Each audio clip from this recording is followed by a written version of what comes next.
এই সংসদের মসনদে কে বসবে সেটি নির্ধারণ করবে এই ভূখণ্ডের মধ্যে যারা রয়েছে, সেই ভূখণ্ডের মানুষ। আমরা দীর্ঘ ১.৫ দশকের বেশি সময় ধরে আমরা একটা জাতি গড়ে তুলতে পারি নাই।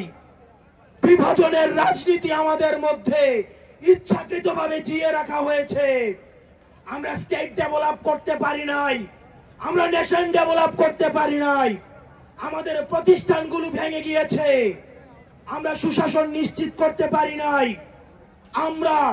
আমরা ফাংশনাল ব্যুরোক্রেসি নিশ্চিত করতে পারি নাই। আমরা স্বাধীন পুলিশ নিশ্চিত করতে পারি নাই, স্বাধীন বিচার বিভাগ নিশ্চিত করতে পারি নাই। আমরা স্বাধীনতার এত বছর পরেও আমাদের তরুণ প্রজন্ম, আমাদের একটা ইনস্টিটিউশন আমরা প্রপারলি ফাংশন করতে দেখি নাই।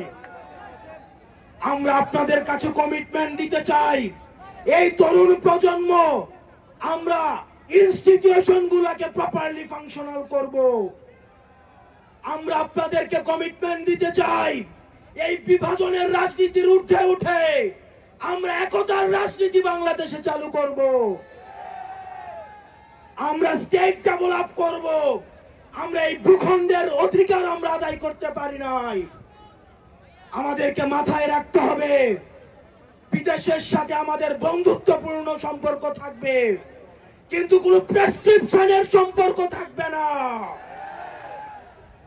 আমরা স্পষ্ট ভাষায় বলতে চাই, আমাদের যখন একটা ছেলে রাস্তায় রক্ত দেওয়া শিখে গিয়েছে, আমাদেরকে কেউ রক্ত দেওয়া থেকে দমায় রাখতে পারবে না।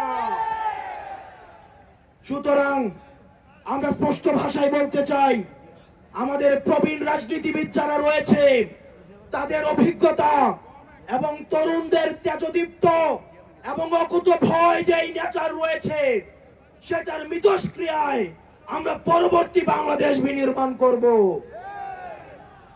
আমরা যতদিন না পর্যন্ত আমরা নিশ্চিত করতে চাই এদেশ থেকে পরিবারতন্ত্র এদেশ থেকে কবরস্থ হয়েছে, এদেশে কামারের ছেলে প্রধানমন্ত্রী হবে, কুমারের ছেলে প্রধানমন্ত্রী হবে, এদেশে যোগ্যতার ভিত্তিতে এদেশে নেতৃত্ব উঠে আসবে।